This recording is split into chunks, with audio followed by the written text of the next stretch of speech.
Hey there.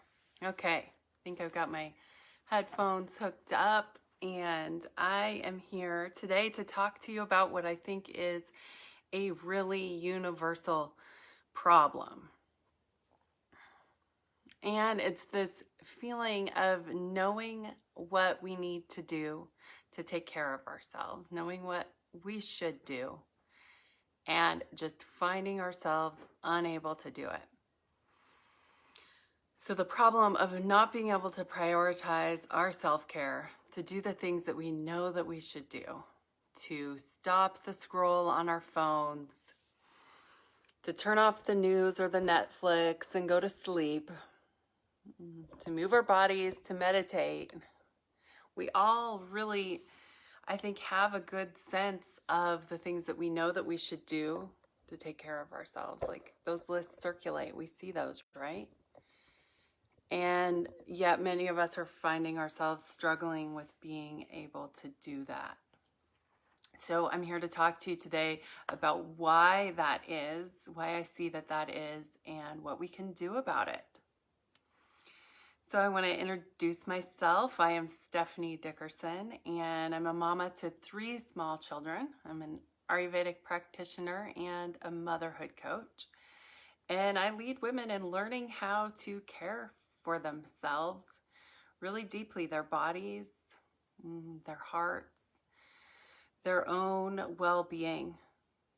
And to do that in the midst of the chaos that is motherhood. So over the last 18 years, I've used a combination of a hands-on approach and Ayurvedic wisdom to help hundreds of mothers come into more ease and balance and happiness in their lives.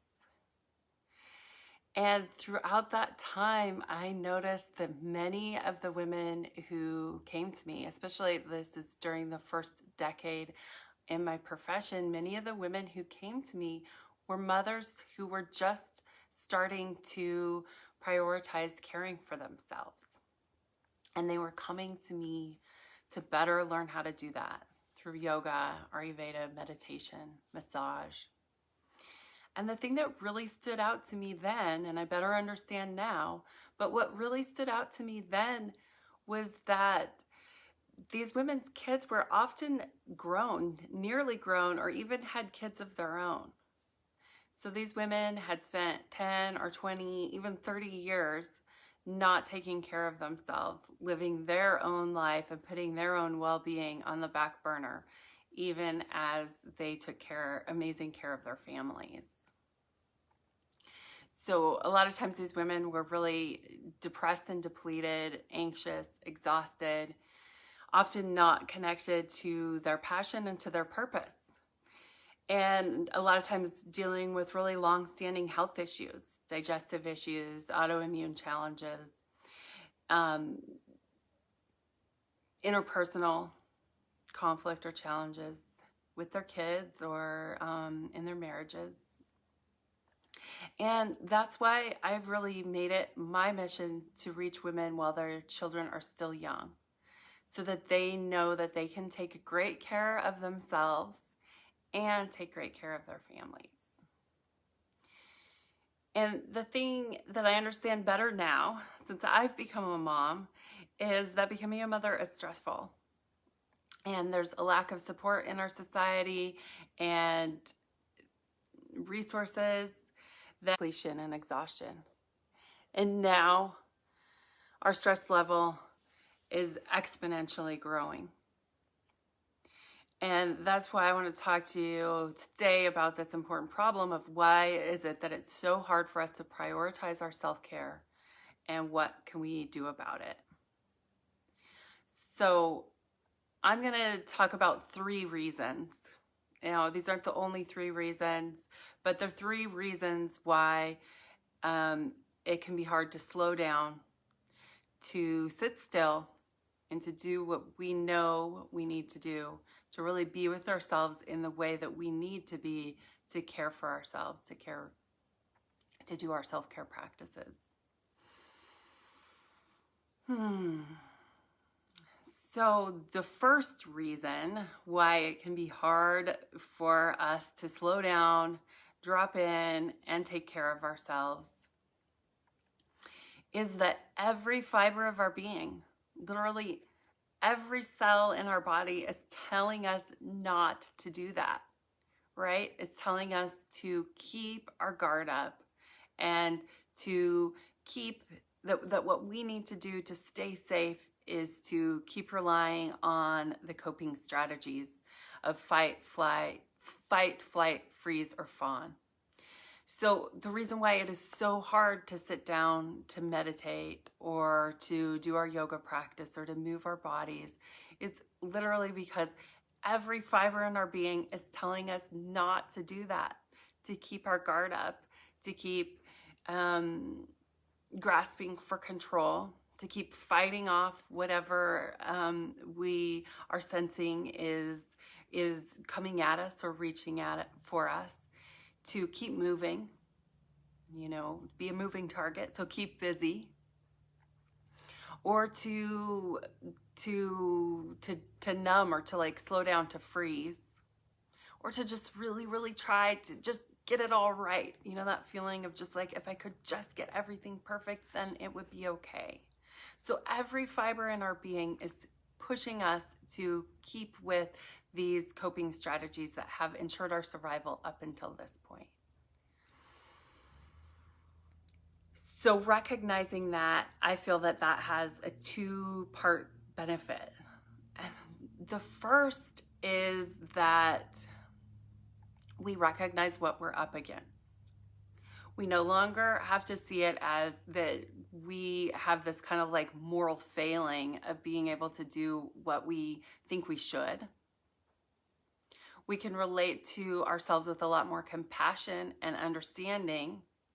And when we know what we're up against, it can give us that extra little bit of motivation to talk ourselves through actually taking that first hard step, right? Getting that activation energy that we need, even if it's just to sit down, to slow down, to be still, to listen to a meditation.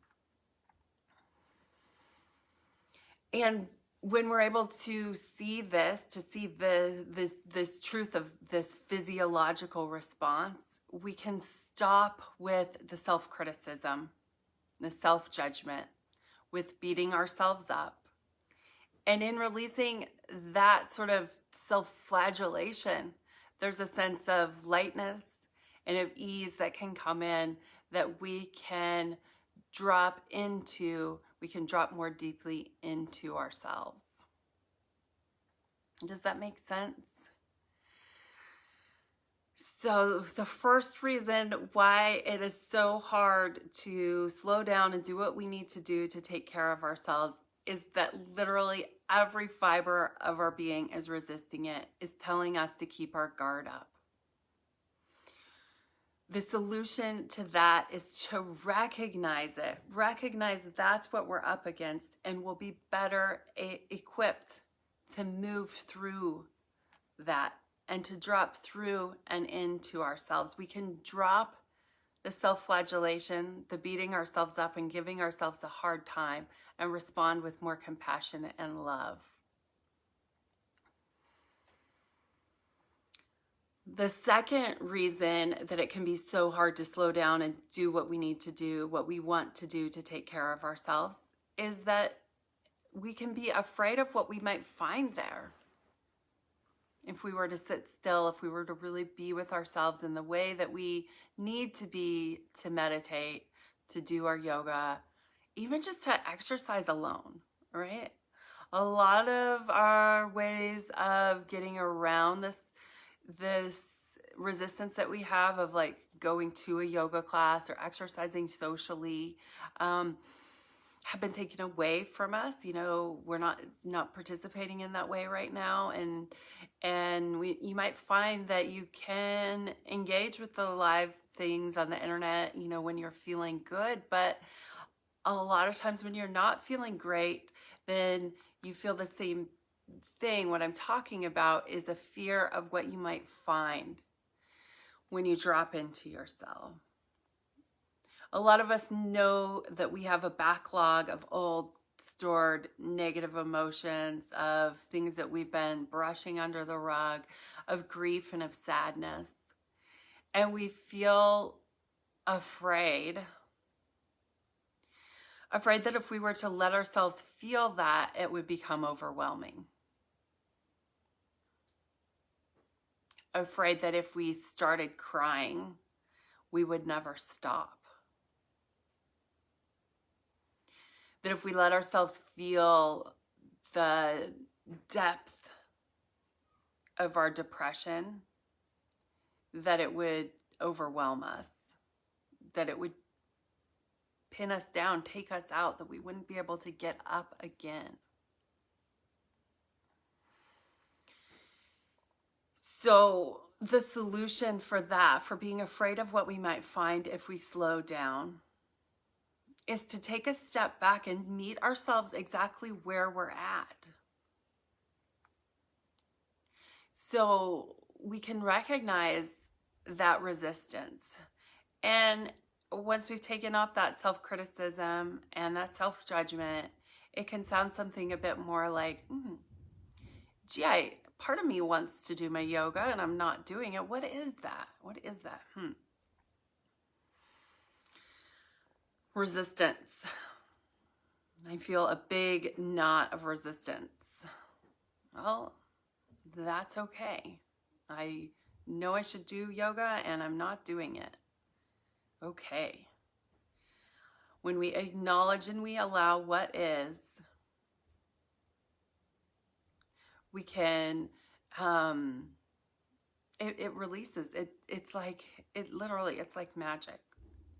So, the saying, what we resist persists. So if we try so the solution to being afraid of what we might find if we're going to sit still or drop into ourselves, is just to take a step back and meet ourselves where we are.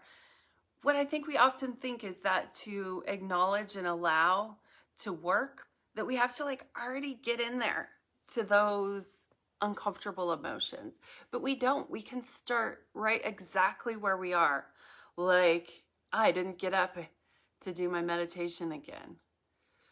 Wow. Yeah, I'm feeling really uncomfortable. I've got this physical discomfort that just won't let me sit still. And when we name it, there's that other expression I'm sure you've heard, probably even heard me say it, that name it to tame it. And there's so much evidence-based research. This is mindfulness. Evidence-based research that mindfulness works. That when we name and we acknowledge what's happening for us, it shifts our physiology. And it puts us back into our prefrontal cortex. So into the part of our brain and thinking that has access to our higher order knowing, to trust, to our own goodness. So that's the second reason why we often find it hard to take care of ourselves, and that is just being afraid of what we'll find when we slow down to do it. What we'll be met with in terms of our thoughts and feelings. The solution to that is to take a step back, to meet ourselves where we are, and to practice acknowledging and allowing that. So to name what's real and true for us, to tame it that way, and to release that resistance. And you can feel, I can feel in the energy right now just talking about it, that you can feel this expansion, this lightness that happens. And through that, we can find that crack, that allowance that will let us be more present with ourselves. And that really is the basis of self-care, right?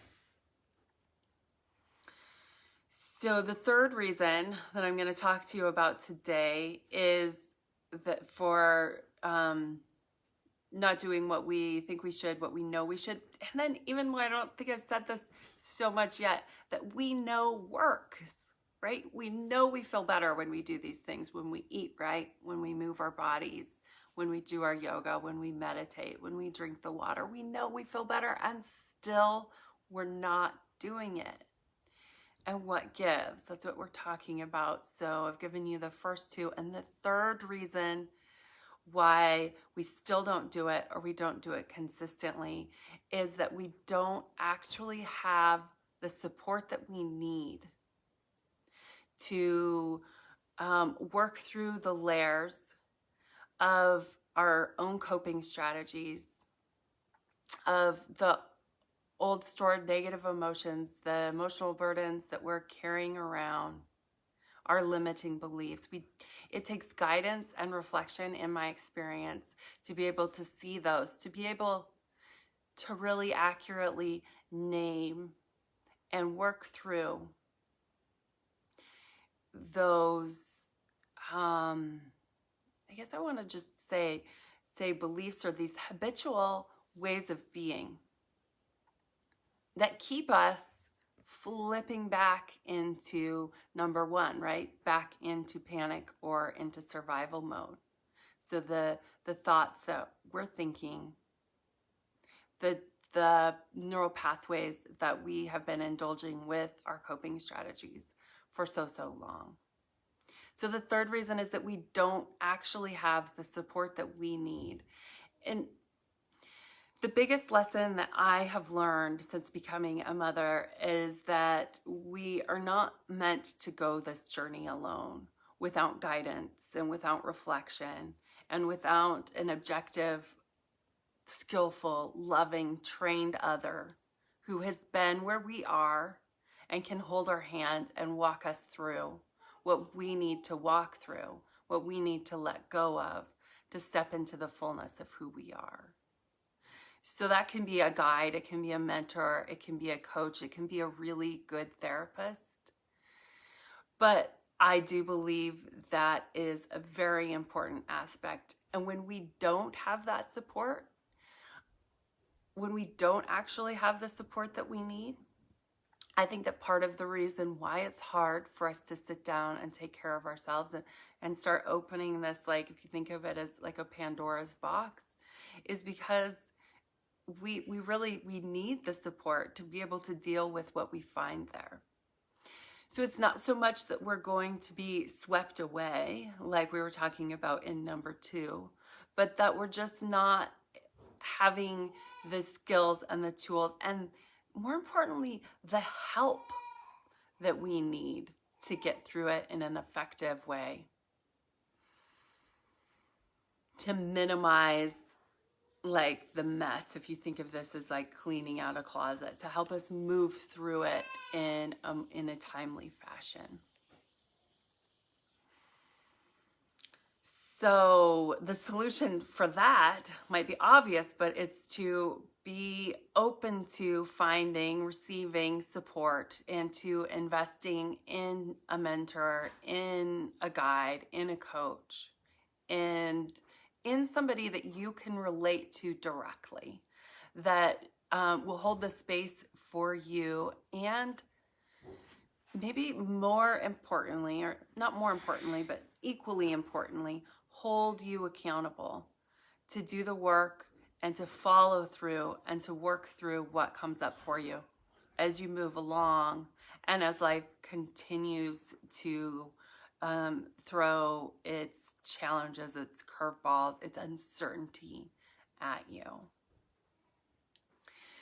So this is what I believe we're being called to awaken to at this planetary level, that we are all in this together and we're not meant to go it alone, and to move out of fear and anxiety, to let go of our old stored negative emotions, to let go of the baggage that we've been carrying for a lifetime, and to move into more of the love that we truly are. So if I wanted to let you know that if you would like to talk with me more, if you'd like to receive my support directly to you, I have created a new type of a coaching session that I'm offering free, and it's called, this is a name that I've had on a little sticky note for a coaching program for years now, but life support. So I've got a life support coaching session for you that's yours if you just click the booking link that I'll put in the comments, and it would just be such a gift to me to have the opportunity to support you, to help you break through whatever block is keeping you from doing the things that you know that you should do to take care of yourselves. Because most of us have all the tools we need. What we're really just lacking are these understanding of these three elements that keep us from implementing those tools. So there's a chance I might be able to help you to tweak your tools or to make them more focused to who you are, to your physiology, to your situation. But mostly it's about helping you to break through whatever's keeping you from consistently showing up and following through on what you know works for you. What else? I think I've gone through what I wanted to share with you today. I would love to know if this lands or resonates for you. I would really appreciate it if you would share that with me by dropping me a comment, liking this video, if any part of it resonated or felt helpful. Please let me know that. If you have questions or you want to talk more about one part of it, just reach out to me, give me a DM if you want to talk more, if there's any way I can support you. Or if you know anybody who would benefit from hearing this message, please invite them into this group. So I will say goodbye for now and hope that you have a wonderful rest of your Sunday evening. Okay, bye-bye.